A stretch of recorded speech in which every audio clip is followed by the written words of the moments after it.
Good afternoon. First, let's study third problem from exercise 1.5. Question. Recall, pi is defined as the ratio of the circumference of a circle to its diameter, that is, pi equal to c by d. This seems that pi is irrational. How will you resolve this contradiction? The question is, here pi is defined as the ratio of the circumference of a circle to its diameter. Circumference of a circle is denoted by c. Ratio of circumference of a circle to its diameter, that means c divided by d. D is diameter of a circle. This ratio is equal to pi. So pi value is c by d. But we already studied that pi is an irrational number.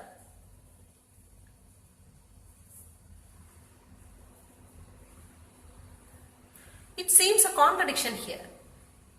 How will you solve this contradiction? This is the question here. See here, circumference of a circle and diameter. If you measure this circumference or diameter, you use scale or any other device. While measuring that, you will get an approximate rational value.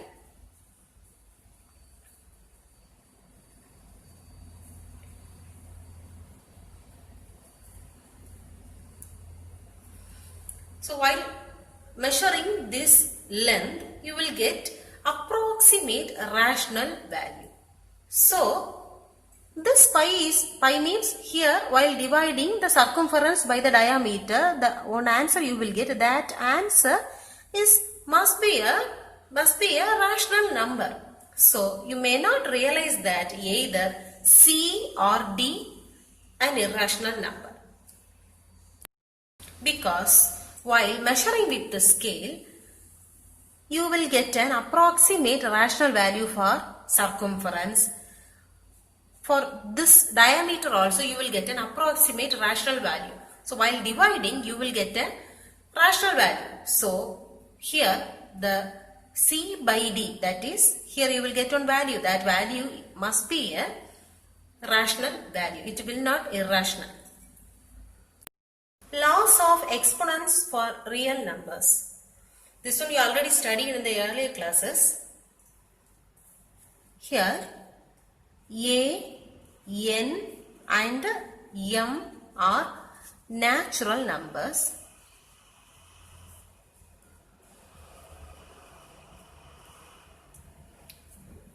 Then first one, a power m into a power n is equal to a power m plus n. If here the base is same, you can add the powers. That is a power m plus n. Second one, a power m the whole power n is equal to a power, you can multiply both powers, m into n. That means we can write a power m n. This means multiplication. Third one,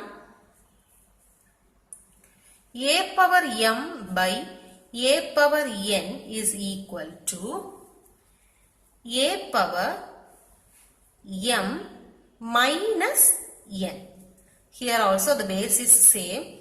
So we can subtract the powers. A power m minus n. Here one more condition, that is m is greater than n. Here this m should be greater than n.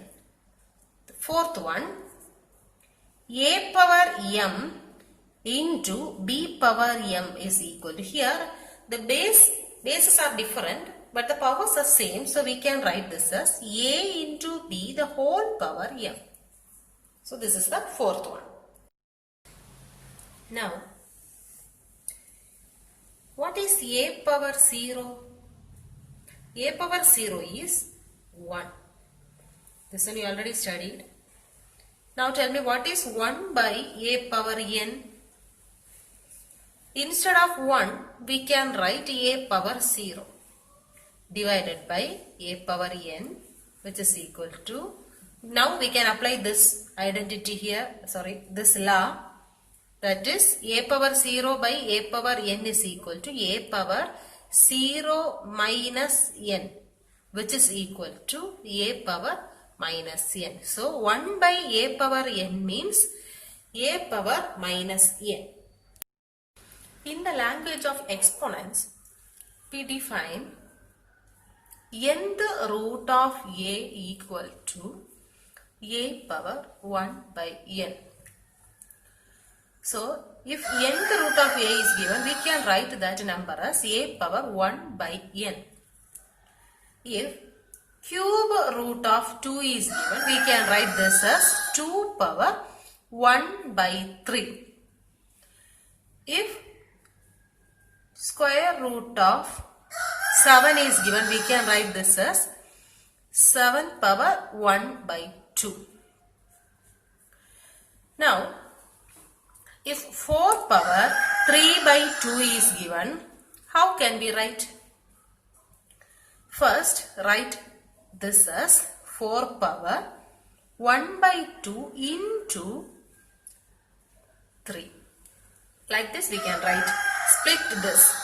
4 power 1 by 2, the whole power 3, which is equal to, now we know that a power 1 by n means nth root of a. So here 4 power 1 by 2 means square root of 4, the whole power 3, which is equal to, square root of 4 is 2. 2 cube, which is equal to 2 cube is 8. Otherwise, we can write this one in another way also, that is 4 power 3 by 2 means we can write 4 power 3 the whole power 1 by 2. Here we wrote 4 power 1 by 2 into 3. Here we wrote that 4 power 3 into 1 by 2, which is equal to, first write this one, 4 cube. The value of 4 cube is 4 into 4 into 4. 4 into 4 into 4 is 64 power 1 by 2, which is equal to square root of 64. Square root of 64 is 8. So, in both ways we got the same answer. In general, we can write this as a power m by n is equal to nth root of a the whole power m, because a power m by n means a power 1 by n the whole power m, which is equal to nth root of a, this one, a power 1 by n can be written as nth root of a the whole power m. So, a power m by n is equal to nth root of a the whole power m. Here, a is greater than 0 and n, this n should be greater than 0, and the numbers m and n are integers,